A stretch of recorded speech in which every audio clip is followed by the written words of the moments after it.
ഞങ്ങളിപ്പോൾ ഒന്ന് separated ആയിട്ടിരിക്കുകയാണ്. ഒഫീഷ്യലായിട്ടില്ല.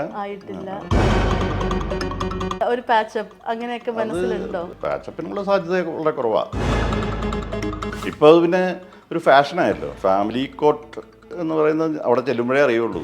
Family കോട്ടിൽ പോകുന്നതിൻ്റെ ബുദ്ധിമുട്ട്. മനസ്സിൽ പൊരുത്തമില്ലാതെ വരുമ്പോൾ മാറി താമസിക്കുക എന്നുള്ളതാണല്ലോ എപ്പോഴും നല്ലത്. നഷ്ടങ്ങൾ പറയുകയാണെങ്കിൽ അതിൻ്റെ കണക്കെടുക്കാനേ സമയമുള്ളൂ. ലീഡ് റോള് ഈ തലവിധി എന്ന് പറയുന്നൊരു സാധനം ഉണ്ടല്ലോ. ഞാൻ ഭയങ്കര ദൈവവിശ്വാസിയാണ്. എൻ്റെ ബ്രദറിലോ ഹിംസെൽഫ് ഡയറക്ടർ, പുള്ളിയോട് പോലും ഞാൻ അങ്ങനെ ചോദിക്കാറില്ല. ബിജു പറയാറില്ല, ഞാൻ പറയാറുണ്ട് എപ്പോഴും. എൻ്റെ കളിക്കൂട്ടുകാരനാണ്. നഴ്സറി മുതൽ ഏകദേശം 8ാം ക്ലാസ് വരെ ഒരു വായിലുണ്ടിറങ്ങി വളർന്നവരാണെന്ന് പറയാം. കൃഷ്ണമാവൻ പേരിട്ടവരൊക്കെ രക്ഷപ്പെട്ടു. മോളിയിരുന്ന് മാൻ ഇപ്പോഴും പറയുന്നുണ്ടാവും, ഒരുത്തം മാത്രമേ പിടിച്ചല്ലോ. ജയറാമൊക്കെ വന്നൊരു കാലഘട്ടമായിരുന്നല്ലോ ഞാൻ എൻട്രി ചെയ്യുന്നത്. എനിക്ക് കിട്ടാതെ പോയൊരു പത്മനാഭൻ സാറിൻ്റെ ഒരു പടം 3-ാം പക്കം. സ്റ്റെപ്പ് ഇറങ്ങി താഴോട്ടിറങ്ങി ഇപ്പോൾ ഒരു 5-6 പേര് അവിടെ നിൽക്കുന്നു. അപ്പോൾ ഒരാൾ ബെയർ ബോഡിയാണ്. ഈ ബെയർ ബോഡി എനിക്ക് ഇപ്പോഴും ഓർമ്മയുണ്ട്. പുറയിൽ വലിയൊരു മറുക് ലാലേട്ടനാണെന്ന് പറഞ്ഞാൽ മനസ്സിലായല്ലോ. അപ്പോൾ ഇപ്പോഴും പിന്നെ ഞാൻ പറഞ്ഞു നിന്നെ ഉപയോഗിക്കാൻ പറ്റിയില്ല എന്ന് പറഞ്ഞു. അപ്പോൾ നമുക്ക് കഴിവില്ല എന്നാരും പറയുന്നില്ല. ശരിക്കുള്ള പേര് എൻ്റെ പ്രദീപ് എന്നാണ്. എൻ്റെ ബ്രദറാണ് പ്രകാശ്. മൂത്ത ആളുണ്ട് പ്രവീൺ. എൻ്റെ ശീലം കൊണ്ട് ബാക്കി ആർക്കും ഒരു ഉപദ്രവം വരുത്തിയിട്ടില്ല ഇന്ന് വരെ. ഈ ലൊക്കേഷനിൽ പോലും പെൺകുട്ടികൾ പറഞ്ഞിട്ടുണ്ട്, ഞാൻ മനുഷ്യൻ്റെ വായിൽ നിന്നൊരു ദ്വയാർത്ഥ പ്രയോഗമോ മോശം വാക്കുകളോ ഒന്നും ഇന്ന് വരെ കേട്ടിട്ടില്ല. അങ്ങനെ ഒരാളും പറയില്ല. Make every wedding unforgettable with Joya Lucas Diamond Wedding Collection. Joya Lucas, world's favorite jeweler. Yes! Oxygen Year-End Sale. Home അപ്ലയൻസിനും ഡിജിറ്റൽ ഗാഡ്ജറ്റ്സിനും ഈ വർഷത്തെ ഏറ്റവും വലിയ ഓഫറുമായി ഓക്സിജൻ ഇയർ-എൻഡ് സെയിൽ ആരംഭിച്ചിരിക്കുന്നു. Say yes to EMIs, exchanges and more only at Oxygen, the digital expert. Oxygen, the digital expert. Welcome ചേട്ടാ. നമസ്കാരം. സുഖമായിട്ടിരിക്കുന്നോ? സുഖമായിരിക്കുന്നു. ഓക്കെ. അപ്പോൾ ഈ പുതിയ വീട്ടിലോട്ട് ഇപ്പോൾ താമസം മാറിയിട്ട് ഒരു 6 months. നമ്മളാണ് ഫസ്റ്റ് ഇവിടെ വന്നത്. അതെ, ആദ്യത്തെ ഇന്റർവ്യൂ ആണ് എൻ്റെ ഈ വീട്ടിൽ. ഇവിടെ വന്നപ്പോൾ തന്നെ ഭയങ്കര പോസിറ്റീവ് എനർജി. എന്തോ പക്ഷേ നിങ്ങൾ വന്ന സമയം എന്ന് പറയുന്നത് കുറച്ച് വെയിലായി. പക്ഷേ മോർണിംഗും ഈവനിങ്ങും വളരെ ഭയങ്കര വൈബാ. ഈ ഏരിയ എന്ന് പറഞ്ഞാൽ ഒന്ന് പൊല്യൂട്ടഡ് അല്ല, ട്രാഫിക് ഒക്കെ വളരെ കുറവാണ്. നമ്മുടെ പ്രൈവറ്റ് വെഹിക്കിൾസ് മാത്രമേ പോകുന്നുള്ളൂ. പിന്നെ പറയാൻ പറ്റില്ല, ഇനിയിപ്പോൾ കുറച്ച് കഴിഞ്ഞ് കഴിഞ്ഞാൽ അപ്പുറത്ത് റിംഗ് റോഡ് വരികയാണ്. പിന്നെ കണ്ടെയ്നേഴ്സിൻ്റെ ഒക്കെ ബഹളമായിരിക്കും. എനിക്ക് സിറ്റി ലൈഫ് എനിക്ക് ഭയങ്കര ബോറിംഗ് ആയി. ഇഷ്ടമല്ല. അതുകൊണ്ടാണോ സിറ്റിന്നൊക്കെ ഒന്ന് മാറി? ഞാൻ മനഃപൂർവ്വം അങ്ങനെ മാറി താമസിച്ചതാണ്. അപ്പോൾ ഇത് നമുക്ക് എല്ലാ സൗകര്യവും ഉണ്ട്. ഇപ്പോൾ എല്ലാം ഒരു 2 കിലോമീറ്റർ ചുറ്റളവിലാണ്. ഇപ്പോൾ കാട്ടാക്കട എന്ന് പറയുന്ന സ്ഥലം സിറ്റിയെക്കാളും ഭയങ്കരമായിട്ട് ഡെവലപ്ഡ് ആണ്. ഒരു രാമേന്ദ്രൻസ്, വിസ്മയ, രാജകുമാരി എല്ലാം അങ്ങനത്തെ സ്ഥലങ്ങൾ. സിറ്റി വിട്ട് ഇച്ചിരി ഒന്ന് ഉള്ളിലോട്ട് വന്നപ്പോഴത്തേക്ക് ഇവിടെ സിറ്റി ആവുന്നു അല്ലേ? അതെ അതെ അതെ, ആണ് ഇഷ്ടം. എന്ത് പറ്റി സിറ്റിയൊക്കെ സിറ്റി മടുക്കാൻ അങ്ങനെ കാരണമൊന്നുമില്ല. ഞാൻ ബേസിക്കലി എനിക്ക് സിറ്റി ലൈഫ് ഇഷ്ടമില്ലാത്തൊരു മനുഷ്യനാണ്. പറ്റിയ മൂന്നാർ പോയി താമസിക്കണം എന്നൊക്കെ ആഗ്രഹം. പക്ഷേ ഷൂട്ടിംഗ് നമുക്ക് പർപ്പസ് ഉള്ളത് കൊണ്ട് മാത്രമേ ഉള്ളൂ. നമ്മൾ ഷൂട്ടിങ്ങിന് വരാൻ ബുദ്ധിമുട്ടാണെന്നല്ലോ വിചാരിച്ചിട്ടാ. അല്ലെങ്കിൽ എനിക്ക് ഇടുക്കി അങ്ങനെയുള്ള സ്ഥലമൊക്കെ ഇഷ്ടം. അത് ഒരുപാട് പേർക്ക് ഇങ്ങനെ ആഗ്രഹം ഉണ്ടല്ലോ, എപ്പോഴെങ്കിലും ഈ ഇടുക്കി, മൂന്നാർ അവിടെ. അത് നമ്മൾ ടൂറിസ്റ്റിന് പോകുന്നതിനേക്കാളും നല്ലത് അവിടെ നിന്നൊരു എനിക്ക് വലിയ വീടിനോട് താല്പര്യമില്ല. എനിക്കൊരു ഒന്നാമത് നമുക്ക് വീട് എന്ന് പറയുന്നത് പീസ്ഫുൾ ആയിരിക്കണം എന്ന് മാത്രമേ ഉള്ളൂ. നമ്മളൊരു വലിയ വീട് വാങ്ങിച്ചു വെച്ചിട്ട് മാറാലയം പിടിച്ച് വൃത്തിയാക്കാതെ, അല്ലെങ്കിൽ പിന്നെ അതിന് തക്ക ആൾക്കാർ വേണം. അപ്പോൾ അതില്ലാതെ പക്ഷം നമ്മൾ ഷൂട്ടിങ്ങിനൊക്കെ പോയിട്ട് വരുമ്പോഴേക്കും അകത്ത് കയറുമ്പോൾ ഒരു വല്ലാത്തൊരു ഇതായിരിക്കും. കുഞ്ഞു വീടാകുമ്പോൾ നമുക്ക് മെയിൻറ്റെയിൻ ചെയ്യാൻ എളുപ്പമുണ്ട്. പിന്നെ ആൾക്കാർ എന്താ പറയുക, ആൾക്കാരുടെ എണ്ണം അനുസരിച്ചല്ലേ താമസിക്കാനുള്ളൊരു സ്ഥലം തിരഞ്ഞെടുക്കുന്നത്. പിന്നെ ചേട്ടൻ്റെ ഇപ്പോൾ പറഞ്ഞിരുന്നല്ലോ, നമുക്കിപ്പോൾ വലിയ വീട് ആയാൽ പോലും ഒരു സമാധാനം അതെല്ലാം വേണമെന്ന്.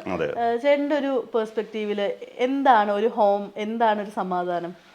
നമ്മൾ ഇപ്പം ഷൂട്ടിങ്ങിന് പോയി കഴിഞ്ഞാൽ നൂർജഹാൻ അറിയാമല്ലോ, രാവിലെ പോയി കഴിഞ്ഞാൽ പിന്നെ വൈകുന്നേരം 10 മണിക്കൊക്കെ ആയിരിക്കും കയറി വരുന്നത്. അപ്പം നമ്മൾ വീട്ടിനകത്ത് കയറുമ്പോൾ ഒരു ഫ്രഷ്നെസ് ഫീൽ ചെയ്യുക എന്നുള്ളത് മാത്രമാണ്. അപ്പോൾ ഞാൻ പറഞ്ഞില്ല, ഒരുപാട് സർവൻസും കാര്യങ്ങളും വീട് അതുപോലെ മെയിൻറ്റെയിൻ ചെയ്യാനും ഒക്കെ ആൾക്കാരുണ്ടെങ്കിൽ ഓക്കെ, വലിയ വീട് എന്നാലും കുഴപ്പമില്ല. ഇപ്പം പല വീടുകളും എനിക്കറിയാവുന്ന ആൾക്കാരും വളരെ വലിയ നല്ല വീടുകളൊക്കെ പണിതിട്ട് നമ്മൾ ഫസ്റ്റ് പാലുകാച്ചിന് പോകുമ്പോൾ നല്ല രസമായിരിക്കും. ആഫ്റ്റർ ഇയർ ഒരു വർഷം കഴിഞ്ഞിട്ട് നമ്മൾ പോയി കഴിഞ്ഞാൽ അവരതുപോലെ മെയിൻറ്റെയിൻ ചെയ്യുന്ന ആൾക്കാരാണെങ്കിൽ പലരും മെയിൻറ്റെയിൻ ചെയ്യുന്നുണ്ട് കേട്ടോ. ചെയ്യാത്തവരുടെ എന്ന് പറഞ്ഞാൽ പൊടിയും പിടിച്ച് മാറാലയും പിടിച്ച് അങ്ങനെ ഒരു നെഗറ്റീവ് എനർജി കൊണ്ടുവരേണ്ട കാര്യമുണ്ടോ? ഇപ്പം നമുക്ക് എല്ലാവർക്കും ആഗ്രഹം വലിയ വീടുകൾ പണിയുക എന്നുള്ളതാണ്. അപ്പോൾ ഈ വീട് പണിയുന്നതിൻ്റെ ഒരു പർപ്പസ് ആലോചിച്ചാൽ മതി, അത്രേ ഉള്ളൂ. ഇപ്പം ചേട്ടൻ്റെ സിനിമ ജീവിതത്തിലോട്ട് നമ്മളിങ്ങനെ തിരിഞ്ഞു നോക്കുകയാണെങ്കിൽ 1980 ആ കാലഘട്ടത്തിൽ തുടങ്ങിയതാണ്. ശരിക്കും പറഞ്ഞാൽ ജഗന്നാഥ വർമ്മയുടെ മകൻ എന്ന രീതിയിൽ സിനിമയിലേക്ക് വരാൻ ഈസി ആയിരുന്നോ? അങ്ങനെയില്ല. കാരണം അച്ഛൻ്റെ പേരൊരിക്കലും ഉപയോഗിക്കാൻ പുറത്തറിയുന്നത് അങ്ങനെയാണെങ്കിലും ആ ഒരു പേരിൽ അച്ഛൻ ഇതുവരെ ആരോടും റെക്കമെൻഡ് ചെയ്തിട്ടുമില്ല. ഞാൻ എൻ്റെ ഡിഗ്രി കഴിയണം എന്നൊരു ആഗ്രഹം അച്ഛനുണ്ടായിരുന്നു. ഞാൻ 94 ബാച്ചിൽ പോലീസ് ടെസ്റ്റ് എഴുതിയ ആളാണ്. അല്ല, അച്ഛൻ അങ്ങനെയൊന്നുമില്ല, ഗവൺമെന്റ് സർവൻ്റ് ആവണം. അച്ഛൻ പറയുന്നത് എന്നെ പോലെ ഗവൺമെന്റ് സർവൻ്റ് ആയിക്കഴിഞ്ഞാൽ കുറച്ചും കൂടെ സെക്യൂർഡാണ്. അപ്പം അച്ഛൻ പറയുന്നത് ഈ ഫീൽഡ് ഒരു സെക്യൂർഡല്ല നമുക്ക്. അപ്പം ഞാൻ പലപ്പോഴും അച്ഛൻ പറഞ്ഞ വാക്കുകൾ ആലോചിക്കാറുണ്ട്. കാരണം നമുക്ക് ഒരു സ്റ്റേബിളായിട്ട് നമുക്ക് കിട്ടിക്കഴിഞ്ഞാലേ അതിന് ഗുണമുണ്ടാവുള്ളൂ. ഇപ്പം എല്ലാവരും സൂപ്പർ സ്റ്റാർസ് ആവണമെന്നില്ല. സെക്കൻഡ് ലെവലിലേക്ക് പോലും പലരും എത്തണില്ല. അപ്പോൾ അങ്ങനെയുള്ളവർക്ക് ഒരു ക്രൈസിസ്, കോവിഡ് പോലത്തെ ഒരു ക്രൈസിസ് വന്നു കഴിഞ്ഞാൽ വളരെ പ്രശ്നമാണ്. എനിക്ക് വന്നിട്ടില്ല, ടൈം നന്നായിട്ട് ബാധിച്ചു. പിന്നെ ഞാൻ പറഞ്ഞില്ലേ, ഇപ്പോൾ നമ്മുടെ സ്വന്തം വീടുള്ളവർ അങ്ങനെയുള്ള ആൾക്കാർക്ക് വലിയ പ്രശ്നമില്ല. പക്ഷേ റെൻറ്റിന് താമസിക്കുന്ന ആൾക്കാർക്കൊക്കെ ഒരുപാട് എഫക്റ്റ് ചെയ്തു. എനിക്കറിയാവുന്ന ആൾക്കാർക്ക് തന്നെ ഒരുപാട് എഫക്റ്റ് ചെയ്തു. EMI അടയ്ക്കുന്നതും എല്ലാം. ഇപ്പോൾ ബാങ്കുകാർ പറയുന്നത് മറ്റേ എന്തോ ഒരു ഇതുണ്ടായിരുന്നല്ലോ, നീട്ടി കൊടുത്താൽ മതി എന്നൊക്കെ പറഞ്ഞിട്ട്. പക്ഷേ അതിനും ഇൻട്രസ്റ്റ് വരുന്നു എന്നുള്ളത് പലർക്കും അറിഞ്ഞുകൂടായിരുന്നു. അപ്പോൾ അങ്ങനെയുള്ള ക്രൈസിസ് ഒരുപാടുണ്ടായിരുന്നു. അപ്പോൾ നമ്മൾ പറഞ്ഞു വന്ന പോലെ അച്ഛൻ ഒരു തവണ പോലും അങ്ങനെ ഇല്ല, ആ പേരിൽ അറിയപ്പെടണം എന്ന്, ആ പേരിൽ നമുക്കൊരു എൻട്രി കിട്ടിക്കഴിഞ്ഞാൽ അച്ഛൻ പറയാറുള്ളത്, പിന്നെ അത് നിനക്ക് കഴിവുണ്ടെങ്കിൽ കഴിവിന് അച്ഛൻ പറയുന്നൊരു ഫോർമുലയുണ്ട്. 85% ലക്കാണ്, ഒരു 10% കഴിവും 5% പിന്നെ കൈമണിയും കാര്യങ്ങളൊക്കെയാണ് എന്നുള്ളത്. പക്ഷേ ഇന്നുള്ളവരെല്ലാവരും കഴിവുള്ള ആൾക്കാരാണ്. നമ്മുടെ ന്യൂജൻ ആൾക്കാർ മാത്രമല്ല, ഇപ്പം നമ്മുടെ പഴയ സൂപ്പർ സ്റ്റാർസ് അല്ലെങ്കിൽ അന്നത്തെ കാലഘട്ടത്തിലുള്ള ആർട്ടിസ്റ്റുകൾ എന്ന് പറഞ്ഞാൽ അപാര കഴിവുള്ള ആൾക്കാരായിരുന്നു. ഇന്നുള്ള ആൾക്കാരും ഇപ്പോൾ സീരിയലിലായാലും സിനിമയിലായാലും പുതിയ ആൾക്കാർ വരുന്നവരെല്ലാം കഴിവുള്ള ആൾക്കാരാണ്. കുട്ടികളെല്ലാം കഴിവുള്ള ആൾക്കാരാണ്. അപ്പോൾ ഞാൻ ചിലപ്പോൾ ഇങ്ങനെ മാറി നിന്ന് നോക്കിക്കാണും. ഇപ്പോൾ കുറേ പേര് വെറുതെ ഒരു ജോലി, പോക്കറ്റ് മണി എന്നുള്ളൊരു ലെവലിൽ വരുന്നുണ്ട്. ചിലർ പക്ഷേ വളരെ സിൻസിയറായിട്ട് അഭിനയിക്കുന്ന ആ ഒരു സമയത്ത് ചേട്ടന് ഇതേപോലെ അരവിന്ദ് സ്വാമിയായിട്ടൊക്കെ എല്ലാവരും പറയുന്നൊക്കെ ഉണ്ടായിരുന്നു അല്ലേ? നാനയിലൊക്കെ അന്ന് നാന വീക്കിലിയൊക്കെ ഉണ്ടായിരുന്ന സമയമായിരുന്നില്ലേ, അന്ന് ഞങ്ങളുടെ ഫോട്ടോ ഒക്കെ വന്നിരുന്നു. അതെ, ആ കാലഘട്ടത്തിൽ ഇപ്പോൾ ജയറാമൊക്കെ വന്നൊരു കാലഘട്ടമായിരുന്നല്ലോ ഞാൻ എൻട്രി ചെയ്യുന്നത്.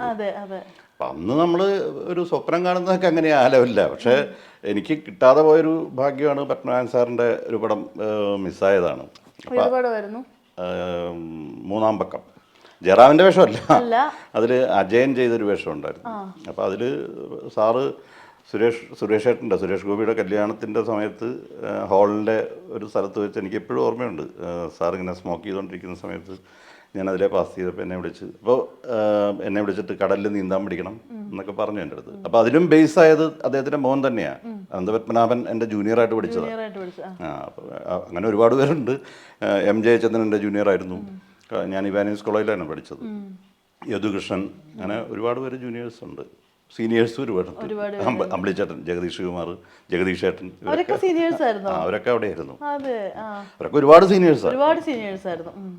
അപ്പൊ ഈ മൂന്നാം പക്കം ഇതുപോലെ നഷ്ടമായി ഇപ്പോഴും അല്ല, അങ്ങനെ ഒരുപാട് നഷ്ടങ്ങൾ പറയുകയാണെങ്കിൽ അതിൻ്റെ കണക്കെടുക്കാനേ സമയമുള്ളൂ. കാരണം ഹരൻ സാറിൻ്റെ 2 പടത്തിൽ ഞാൻ അവിടെ ചെന്നതാണ്. ഒന്ന് ലൊക്കേഷനിൽ ചെന്നതാണ്. ആരണ്യകം എന്ന് പറഞ്ഞ പടത്തിൽ വിനീതിൻ്റെ ക്യാരക്ടറിന് അവിടെ ചെന്നതാണ് ഞാൻ. പിന്നെ സർഗത്തിൻ്റെ സമയത്ത് അന്ന് ലൊക്കേഷനൊന്നുമല്ല, മദ്രാസിൽ ഞാൻ നീലഗിരി എന്ന് പറഞ്ഞ സിനിമയുടെ ഷൂട്ടിങ്ങിന് എൻ്റെ ഇൻട്രോ എടുക്കാൻ വേണ്ടിയിട്ട് അവിടെ ചെല്ലുമ്പോഴാണ് ഇങ്ങനെ ദേവൻ ചേട്ടൻ ഹരൻ സാറിനെ കാണാം എന്ന് പറഞ്ഞിട്ട് പോയി. ഞങ്ങൾ ഒരുപാട് സംസാരിച്ചതാണ്. പക്ഷെ അതും മിസ്സായി. അപ്പോൾ സർഗത്തിലൊക്കെ ലീഡ് റോള്. അപ്പോൾ അത് പക്ഷേ ഈ തലവിധി എന്ന് പറയുന്നൊരു സാധനം ഉണ്ടല്ലോ, ഞാൻ ഭയങ്കര ദൈവവിശ്വാസിയാണ്. എന്ന് വെച്ചാൽ ഞാൻ അങ്ങനെ സ്വയം പറയുന്നതല്ല ഞാൻ പറഞ്ഞത്. അപ്പോൾ മനസ്സിനുള്ളിലുള്ളതാണ്. അത് നമുക്ക് ഈ എന്ത് അംബീഷ്യസ് ആണ്, ഇപ്പോൾ ഓരോരുത്തർ നല്ല നിലയിൽ ഇരിക്കുന്ന ആൾക്കാർ പറയും അംബീഷ്യസ് ആവണം, അങ്ങനെ ചെയ്യണം ഇങ്ങനെ ചെയ്യണം. പക്ഷേ എല്ലാവരും അംബീഷ്യസ് അല്ലേ? ആരാണ് അംബീഷ്യസ് അല്ലാത്തത്? പക്ഷേ അതൊരു ഇപ്പം ഞാനെപ്പോഴും എക്സാമ്പിൾ പറയാറുണ്ട്. ഇപ്പം FRCS പഠിച്ച ഒരു ഡോക്ടർ ചിലപ്പോൾ അപ്പുറത്ത് ഈച്ചയായിട്ടിരിക്കുന്ന സമയത്തായിരിക്കും MBBS. എനിക്ക് എക്സാമ്പിളുണ്ട്. MBBS വെറും MBBS ഉള്ള ഒരു പ്രായം ചെന്ന ഡോക്ടറുടെ അവിടെ പുള്ളി ക്ലിനിക്ക് വരെ വെച്ചു, കിടത്തി ചികിത്സയ്ക്കുള്ള ക്ലിനിക്ക് വരെ വെച്ചു. അപ്പോൾ നമുക്ക് എല്ലാം അംബീഷ്യസ് ഉള്ളതാണ് ടൈം.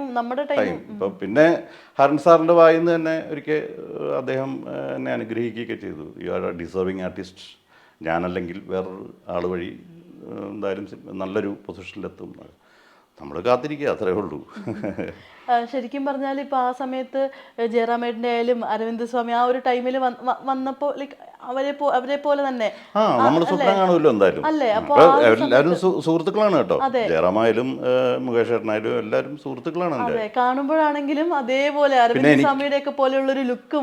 അതെ. അപ്പം നമ്മൾ പുറത്തിറങ്ങുമ്പോൾ അങ്ങനെ പറയും. ഇപ്പം നീലഗിരിയും ദളപതിയും ഏകദേശം ഒരേ ടൈമിലാണ് റിലീസ് ചെയ്യുന്നത്.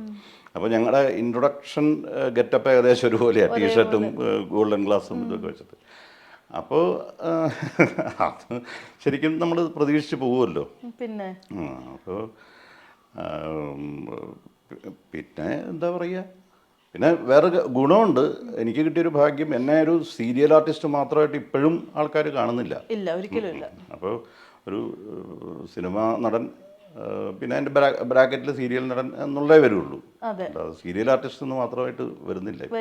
അല്ലേ, നമുക്ക് സിനിമകൾ എന്തായാലും ഇങ്ങനെ ഒരു എന്തായാലും സിനിമ എന്ന് വെച്ചാൽ ലൈം ലൈറ്റിൽ നിൽക്കാനുള്ള ഒരു ഭാഗ്യം ഉണ്ടായിരുന്നു. എന്നുവെച്ചാൽ ആൾക്കാർ സിനിമാ നടൻ എന്നുള്ള സംഭവം മാറി സീരിയൽ നടൻ മാത്രമാക്കാന്നുള്ളൊരു കണ്ടീഷൻ വന്നിട്ടില്ല ഇതുവരെ. ഇല്ല, എനിക്കൊന്ന് ചേട്ടൻ എപ്പോഴും ചേട്ടനേക്കാളും മുകളിലോട്ടുള്ളവരെ നോക്കാതെ താഴോട്ടുള്ളവരെ നോക്കുന്ന ഞാൻ എപ്പോഴും വിചാരിക്കാറുള്ളത് നമുക്ക് ഇതെങ്കിലും കിട്ടിയല്ലോ. അത് തന്നെ, അത് സംസാരിച്ചപ്പോൾ എനിക്കതാ ഫീൽ ചെയ്തു. തീർച്ചയായിട്ടും. ബട്ട് സ്റ്റിൽ നമ്മൾ നോക്കുകയാണെങ്കിൽ ഇപ്പോൾ ചേട്ടൻ പറഞ്ഞല്ലോ നഷ്ടങ്ങൾ പറയാനാണെങ്കിൽ അതേ ഉള്ളൂ എന്ന്. ഈ നഷ്ടങ്ങളൊക്കെ സംഭവിക്കാനായിട്ട് ഉള്ള കാരണം ടൈം മാത്രമാണോ? ടൈം മാത്രമായിരിക്കും. കാരണം അല്ലാതെ ഇപ്പോൾ ഞാൻ പറഞ്ഞില്ലേ, ഈവൻ വിനായകൻ പോലും ഇപ്പോൾ നല്ല ഗുണ്ടയായിട്ട് അഭിനയിച്ചുകൊണ്ടിരുന്ന ഹരീഷ് പേരടി, ഒന്നും വേണ്ട. എക്സാമ്പിൾ ഏറ്റവും കൂടുതൽ ഉള്ളത് സുരേന്ദ്രൻ, ഇന്ദ്രൻ സാർ. എനിക്കൊക്കെ ഡ്രസ്സ് തയ്ച്ചിട്ടുണ്ട് പുള്ളി. സുരേന്ദ്രൻ പുള്ളിയുടെ ശരിക്കുള്ള പേര് സുരേന്ദ്രൻ. അപ്പോൾ ഞാനൊക്കെ സുരേന്ദ്രൻ എന്നാണ് വിളിക്കുന്നത്. അപ്പോൾ അദ്ദേഹവും ഇപ്പം ഈ പറഞ്ഞ പോലെ നാഷണൽ അവാർഡ് വരെ വാങ്ങിച്ചൊരു വ്യക്തിയാണ്. അപ്പോൾ കഴിവുണ്ട്, കഴിവില്ല എന്നല്ല, കഴിവില്ലാത്തവർക്ക് ഇപ്പം നാഷണൽ അവാർഡ് കിട്ടണമെന്നില്ലല്ലോ. ഒരിക്കലും. അപ്പോൾ അദ്ദേഹവും എനിക്ക് ഡ്രസ്സ് തയ്ച്ചിട്ടുണ്ട്. അപ്പോൾ അവിടുന്ന് എന്താ പറയുക, ഇപ്പം നമ്മൾ അങ്ങേ അറ്റം എത്തിക്കഴിയുമ്പോൾ നമുക്ക് പറയാം, നമുക്ക് പ്രയത്നം എന്തെന്ന് പറയും, പ്രയത്നം വേണം, ഇല്ല എന്നല്ല ഞാൻ പറയുന്നത്. ഇപ്പോൾ ഒരു ക്യാരക്ടർ കിട്ടിക്കഴിഞ്ഞാൽ നമ്മൾ അഭിനയിക്കാതെ നടക്കില്ലല്ലോ. പിന്നെ സിനിമയിൽ വേണ്ടതൊരു PRO വർക്കാണ്. അതെനിക്ക് കുറവാണ്. കാരണം അതുണ്ടെങ്കിലേ പറ്റുള്ളൂ അല്ലേ? അങ്ങനെ നിർബന്ധമൊന്നുമില്ല. ഇപ്പം ഞാൻ പറയട്ടെ, ഇപ്പോൾ ഈ ഉയർന്നു വന്ന ആൾക്കാർ PRO വർക്ക് മാത്രം കൊണ്ടൊന്നുമില്ല ഇഷ്ടപ്പെട്ടത്. നമുക്ക് PRO വർക്ക് കൊണ്ട് കുറേ പടം ചെയ്യാം. അതിൽ കാമ്പുള്ളൊരു സാധനം കിട്ടണമെങ്കിൽ ഒരാൾ മനസ്സിൽ വിചാരിക്കണം നമ്മളെപ്പറ്റി. എക്സാമ്പിൾ ഇപ്പോൾ നന്ദു എത്രയോ വർഷം കൊണ്ട് സിനിമയിലുണ്ട്. പക്ഷേ രഞ്ജിത്തേട്ടനത് മനസ്സിൽ അങ്ങനെ ഒരു ക്യാരക്ടർ വിശ്വസിച്ച് നന്ദുവിനെ ഏൽപ്പിക്കാം എന്ന് മനസ്സിൽ തോന്നിയുകൊണ്ടാണ് ആ ക്യാരക്ടർ ജനിക്കുന്നത്, സ്പിരിറ്റിലെ ക്യാരക്ടർ. അപ്പോൾ അവിടെ ലൈഫ് മാറി. അപ്പം നമുക്ക് വെറുതെ ഇങ്ങനെ പടങ്ങൾ ചെയ്തുകൊണ്ടിരിക്കുകയാണെങ്കിൽ 2 സീൻ 3 സീൻ അല്ലെങ്കിൽ അങ്ങനെ ചെയ്തുകൊണ്ടിരുന്നിട്ട് ജനങ്ങളുടെ മനസ്സിൽ നിൽക്കൂല.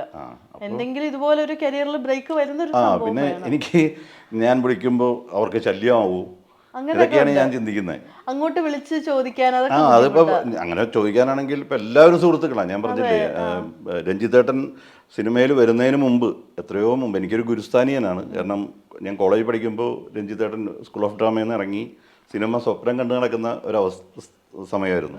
ആ സമയത്താണ് എന്നെ നാടകം പഠിപ്പിക്കാൻ വരുന്നത്, യൂണിവേഴ്സിറ്റി നാടകോത്സവത്തിന്. അപ്പോൾ അന്ന് മുതലുള്ള ബന്ധമാണ് ഇവരൊക്കെയായിട്ട്. പിന്നെ എൻ്റെ ബ്രദറിൻ്റെ ഹിംസെൽഫ് ഡയറക്ടർ വിജി തമ്പി. അപ്പോൾ പുള്ളിയോട് പോലും ഞാൻ അങ്ങനെ ചോദിക്കാറില്ല. അതെ, അത് ഫാമിലിയിൽ തന്നെ ആളുകൾ ഉണ്ടെങ്കിൽ പോലും ചോദിക്കാനായിട്ടുള്ള ചോദിക്കുന്ന ഞാൻ നേരത്തെ പറഞ്ഞൊരു കാര്യമാണ്, ചോദിച്ചാൽ ഒരു വേഷം കിട്ടും.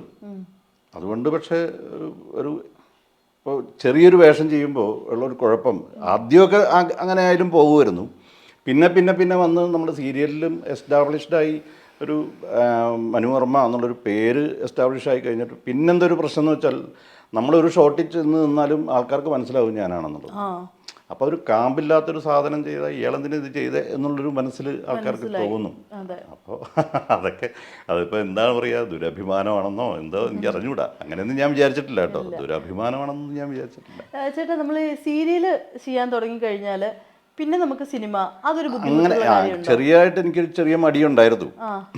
എന്നുവെച്ചാൽ സിനിമ നിന്ന് കഴിഞ്ഞ സമയത്താണ്, അന്ന് ദൂരദർശനായിരുന്നു. അപ്പം ദൂരദർശൻ്റെ ഒരു മെച്ചം എന്തായിരുന്നു വെച്ചാൽ അന്ന് സിനിമ പോലെ തന്നെയായിരുന്നു സീരിയൽ.